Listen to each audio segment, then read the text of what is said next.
Hey mate, backyard barbecue time again. We've got a few questions this week that we need to cover around, guess what? Chicken.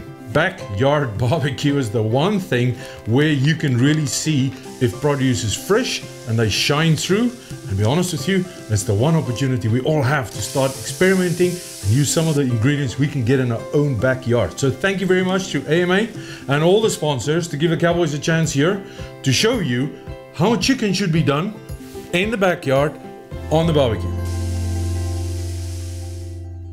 Chicken farming. Chicken is so much part of our diet. One of the questions that came up is family farms producing chicken here in Alberta, or do we have corporations doing it? The majority of the farms are family run and intergenerational. We're really, surprised at how many kids are taking over the family farms. Now, another big question that people came up with is they're saying, but where do you buy Alberta chicken? A lot of the grocery stores, they have made in Alberta sections, so you can see a lot of the products there. But also anything fresh. Anything fresh is local and it's going to be an Alberta product. What do they eat, Byron? What do you guys feed them? Peas, wheat, soy, a lot of protein in soy, and a little bit of corn, canola, and then they'll add supplements for nutrients and vitamins and minerals, and they'll kind of grind it up and put it into a pellet. One of the big questions we always get when we deal with protein producers is people say, are those animals healthy? Are they full of hormones and steroids and other stuff? The question is the quality. Am I eating something I don't want to eat? Hormones have actually been banned since, I think it was 1960 or something. But I can assure you there is no hormones or steroids in our Canadian chicken. We used to have a saying in South Africa where we come from, we're saying that they taste so good because they eat so good. Is that the case? Yeah, absolutely. No. I think all the feed that goes into the barn is of the highest quality. I mean, we got beautiful fields and farmland around here that's just waiting to get into our birds. There's a fallacy that I want to break here. I want to actually address the fallacy. The one is people are saying chicken is cooked when the juices run clear and when the meat is no longer pink. No. Nah, that's a fallacy. And we have so many times when I speak to customers and I educate and I teach and we serve chicken, especially when the chicken is smoked. Yeah. You're going to end up with pink flesh, right down to the bone. It's going to be pink because that hemoglobin in the meat still is going to retain all that good qualities that you wanted to keep in the chicken in the first place when you cooked it. If you destroy it, you lose some of the value. So we're very lucky with good produce here in Alberta. We are. Where do you buy your chicken? I buy my chicken from the store. Can you cook chicken straight from it being frozen? Sure, you can, but you know what? Why don't you just take the time and set it in your phone now, because we're in the world of technology, and then just take it out and put it in the fridge and take your time and get ready. That's quite important. Don't thaw chicken out on the counter. No.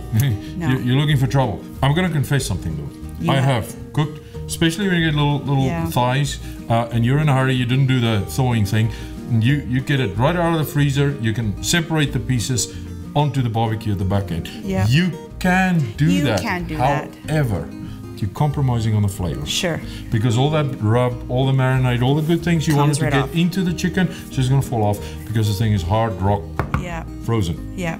When is the best time to marinate the chicken?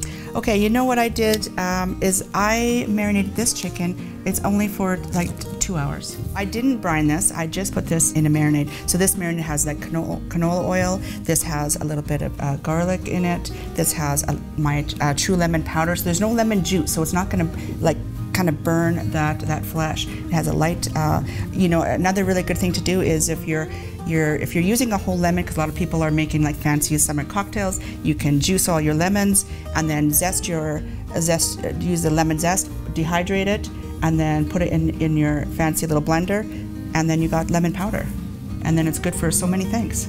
Oh, you just enhanced the repertoire for the Cowboys here. You gave us a little bit of an idea or a recipe. When you do a marinade, there's two things you have to be very careful about. Yeah. The one is your salt content. Definitely. Because the longer you can leave that chicken in that salt, it's going to get saltier and saltier and saltier. Eventually, you're going to end up with jerky. You don't want to. Yeah, you don't want to do that. That's a whole other show. Different show. So salt, the other one's your acidity in your marinade. Yeah. Because the acidity actually dissolves the meat. It burns the meat. And you can actually end up with not looking, you don't actually want to eat this. And you know what else I put in this marinade? I put a little bit of gin. I put a little lemon powder and I put a little gin. So not good, only good for cocktails. Wait, where's the gin? Right into there. Oh, we don't have any spare. Well, we do. Oh, wink, we do.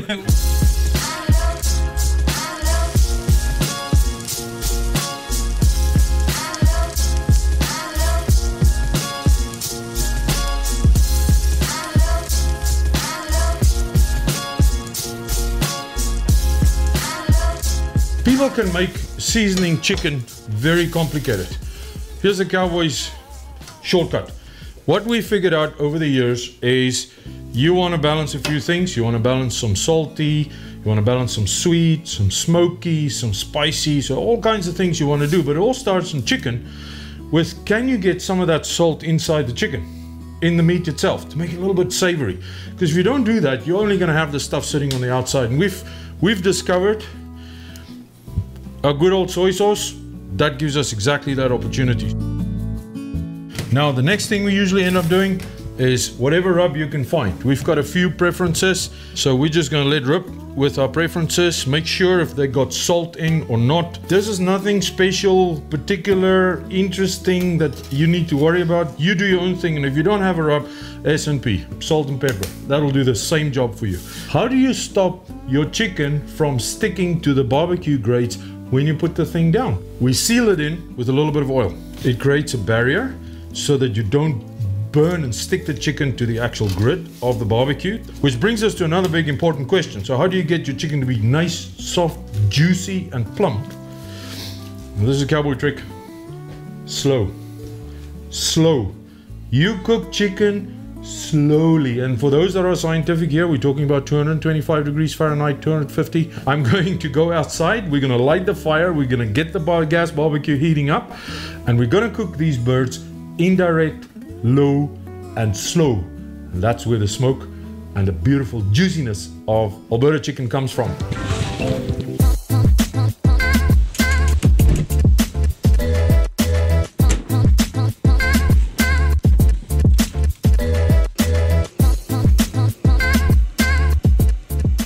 So this is called Welcome to My Backyard Barbecue, and we've done all these programs, and this is the first one you're actually going to get to see the backyard.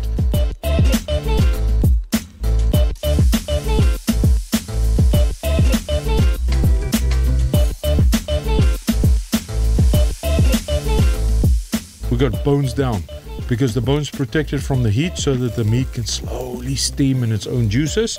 But on the smoking box, and I want to run you through it quickly, what we have going is an indirect cook on our chicken, because the heat will rise up and it will flow over our chicken, and this allows us to control how much heat the chicken actually gets. So at this point we've been running it roughly at about 250 degrees Fahrenheit as well, and as you can see, our chicks are really nicely basted here. The bottom line of the basting is this is going to dry onto the meat while the meat stays succulent and soft, and right at the end we're going to turn it over to render that fat onto the chicken so that you have, are you staying with me, cowboy? The crispy skin.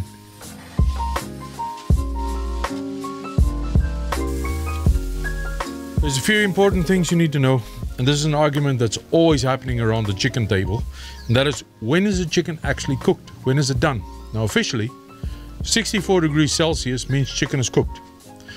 However, we found at 74, that's the optimal opportunity. We have maximum juice, least amount of arguments. We're going to probe at the thickest part of the meat to see where we're sitting here, and you can see we're running pretty high already at 79. Look at that. That is all juicy, juicy smoked chicken.